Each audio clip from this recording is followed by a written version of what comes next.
Doctor Hugo Plata, bienvenido, buenos días. Hola, doctor, ¿qué tal? Bienvenido. La rosácea, a ver, vámonos como dicen por el principio. ¿Qué es la rosácea exactamente? La rosácea es una enfermedad crónica de la piel que se manifiesta por un aumento en la vascularidad.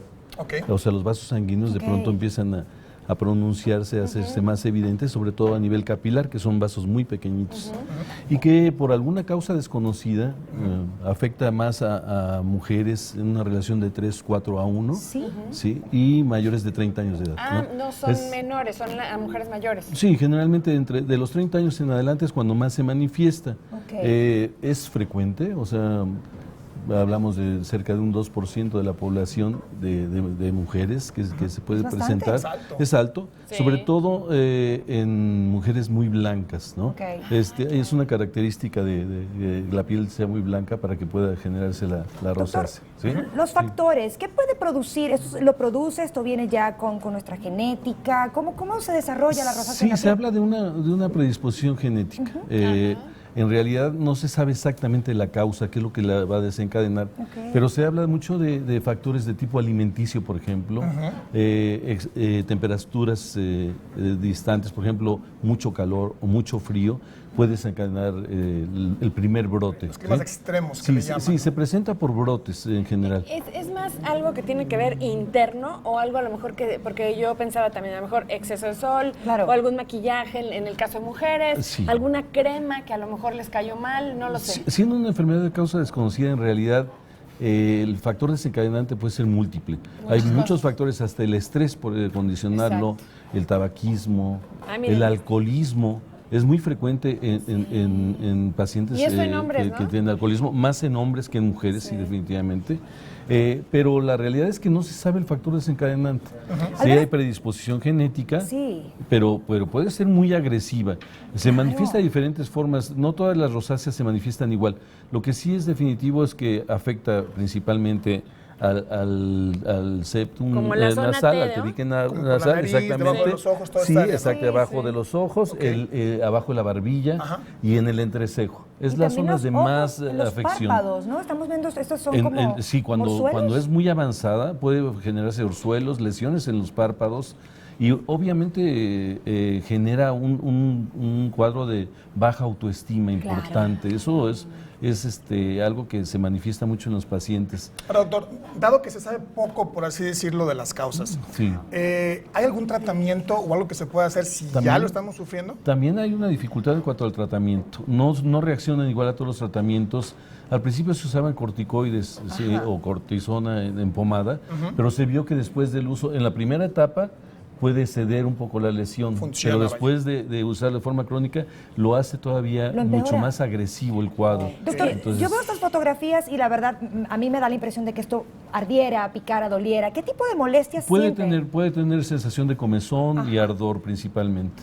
Excepcionalmente algo de dolor, pero muchas veces se manifiesta además el enrojecimiento inicial de la piel, la formación de pequeños vasos sanguíneos que se le llaman telangiectasias en la zona, sobre todo de la nariz y en esta parte, que da una apariencia así como leonina, ¿no? O sea, se habla mucho de esa apariencia leonina con esas lesiones tan evidentes y que obviamente le preocupa muchísimo al paciente porque es un cambio físico importante que se está generando, ¿no? He escuchado mucho de los dermatólogos decir justamente este tipo de enfermedades que tienen que ver con la piel, que como es una baja autoestima y todo el tiempo están pensando en eso como que por supuesto, obviamente genera más estrés, como un ciclo, los síntomas, exactamente, se hace como un ciclo ahí vicioso en el cual como no hay un tratamiento definido, se habla por ejemplo del uso de metronidazol, que es un antiparasitario que se utiliza, pero se vio que en el tratamiento de rosácea ayuda un poco a disminuir los síntomas, pero no hay un tratamiento definitivo.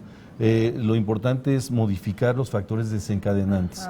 Por ejemplo, el abuso del tabaco, del alcohol, la exposición al sol o al frío, a los cambios extremos de temperatura, todo eso contribuye a disminuir que se presenten los brotes o que se vaya a la cronicidad, que también es otra cuestión que puede darse, ¿verdad? O sea, pero entonces son una variedad de factores, porque pueden ser desde lo que comemos hasta lo que nos pega, en este caso el sol. Por ejemplo, el abuso de grasa, de picante, todo esto produce vasodilatación, ¿sí? Y esto genera que el brote se haga todavía más evidente.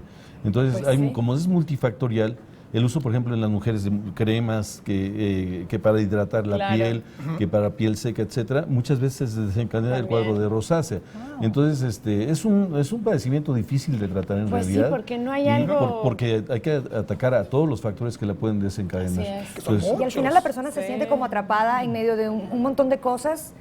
La comida, la exposición solar. Definitivamente. Y esto desencadena el estrés y hasta el factor hormonal también tiene mucho que ver en la mujer. Claro. Los cambios hormonales y en cierta etapa de su ciclo de vida presenta cuadros mucho más evidentes. Hormonales, entonces, sí, a lo mejor en la hormonales, menopausia, a lo mejor. Exactamente. Entonces, Y si en ciertas etapas del ciclo de la mujer puede presentarse más brotes que en otras, ¿no? Cuando hay más niveles de estrógenos, por ejemplo. ¿Con quién debemos de ir? Con el dermatólogo. El dermatólogo, definitivamente. Cuando se presentan los primeros síntomas de enrojecimiento, inmediatamente no ponerse nada. No tomen caso, eso es no decirle que la comadre me recetó una pomada que le fue bien. No, nada de eso, porque eso puede generar un problema crónico. Ay, doctor. Muy bien. Pues muchas gracias por esta Gracias, información sobre la rosácea. Ya aprendimos un poco más, pero como siempre, lo mejor es acudir al médico, por supuesto que sí.